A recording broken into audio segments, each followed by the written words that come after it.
Halo teman-teman semua, izinkan saya memperkenalkan nama-nama kelompok kami.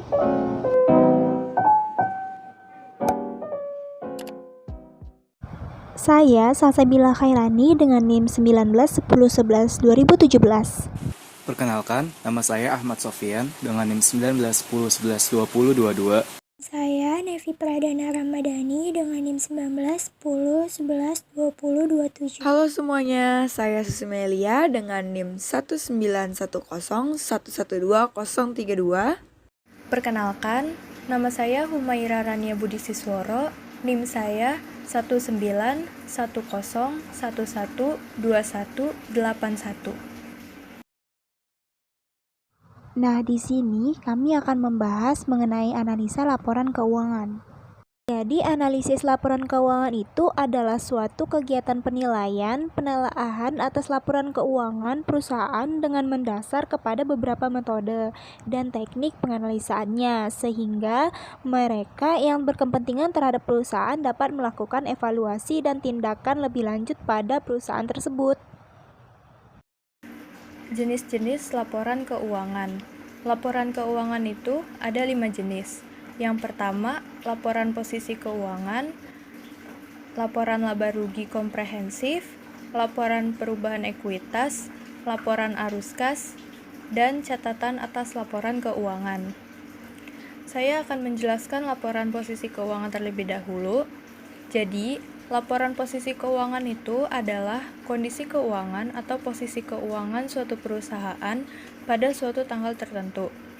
Dalam laporan ini, terdapat ikhtisar tentang apa yang dimiliki oleh perusahaan kepada pihak luar dan kepada pemilik perusahaan. Selanjutnya yaitu laporan laba rugi komprehensif. Laporan ini adalah laporan yang mengukur keberhasilan kinerja selama periode tertentu. Lalu, laporan perubahan ekuitas. Dalam laporan ini, disajikan informasi mengenai perubahan ekuitas yang dimiliki perusahaan antara awal dan akhir periode pelaporan. Informasi tersebut mencerminkan naik turunnya aset neto perusahaan selama periode berjalan, baik yang berasal dari setoran atau distribusi pada pemilik atau juga yang berasal dari hasil atau kinerja perusahaan. Kemudian laporan arus kas. Laporan ini menyajikan informasi mengenai arus kas dalam suatu entitas selama suatu periode tertentu. Dan yang terakhir adalah catatan atas laporan keuangan, yaitu laporan yang dibuat berdasarkan pada laporan yang disajikan. Informasi yang terdapat dalam laporan ini memberikan penjelasan yang dianggap perlu atas laporan keuangan sehingga penyebab terjadinya menjadi jelas. Nah, selanjutnya langsung aja nih kita lihat contoh dari laporan keuangan.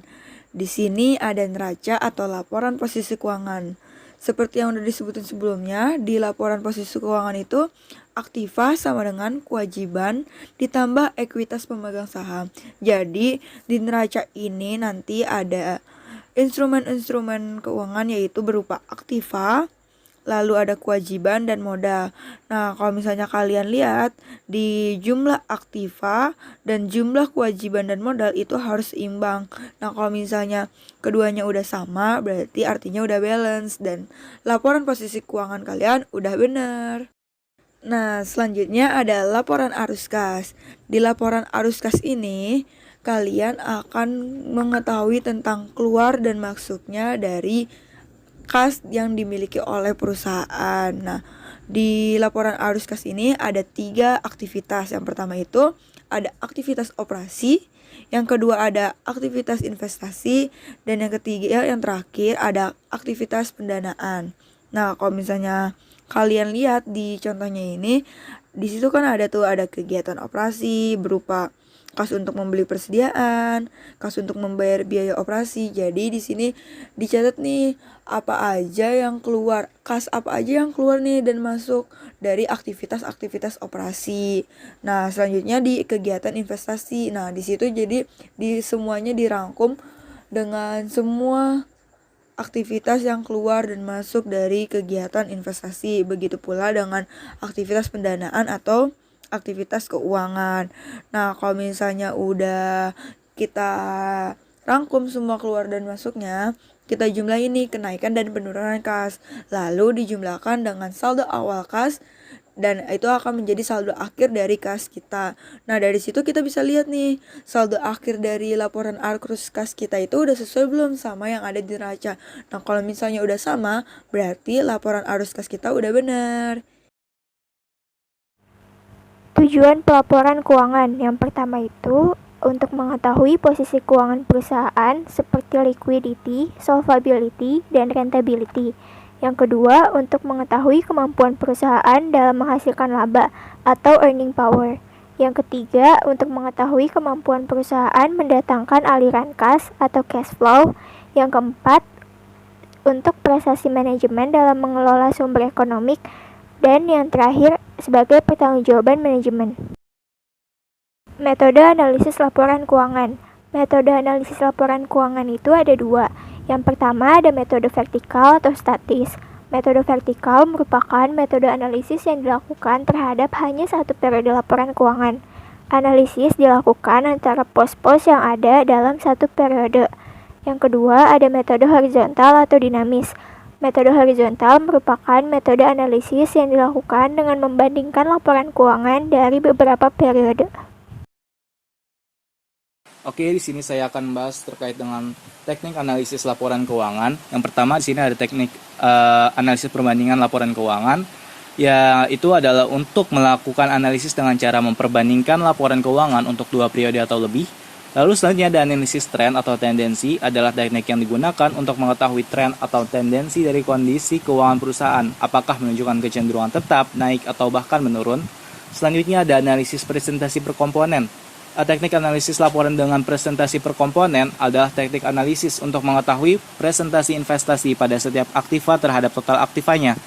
Selanjutnya, ada analisis sumber dan penggunaan dana, adalah teknik analisis yang dipakai untuk mempelajari bagaimana suatu entitas atau perusahaan dalam mengaplikasikan kebijakan investasinya dan mengaplikasikan kebijakan finansialnya selama periode tertentu dari kegiatan operasinya.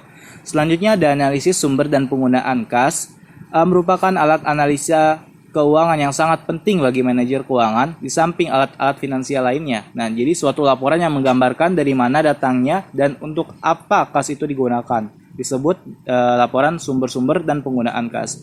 Selanjutnya ada analisis rasio. Teknik analisis rasio adalah suatu teknik analisis untuk mengetahui hubungan dari setiap akun tertentu yang terdapat di dalam laporan posisi keuangan atau neraca atau laporan laba rugi secara individu atau gabungan dari kedua laporan tersebut. Selanjutnya ada analisis kredit. Analisis kredit adalah cara untuk menghitung kelayakan kredit suatu usaha atau organisasi. Dengan perkataan lain, analisis kredit adalah penilaian kemampuan suatu perusahaan menghargai semua kewajiban keuangannya. Selanjutnya ada analisis laba kotor, adalah suatu analisis yang bertujuan untuk mengetahui berbagai macam sebab perubahan laba kotor suatu entitas dari suatu periode ke periode lainnya atau perubahan laba kotor dari suatu periode dengan laba yang dianggarkan untuk periode tersebut.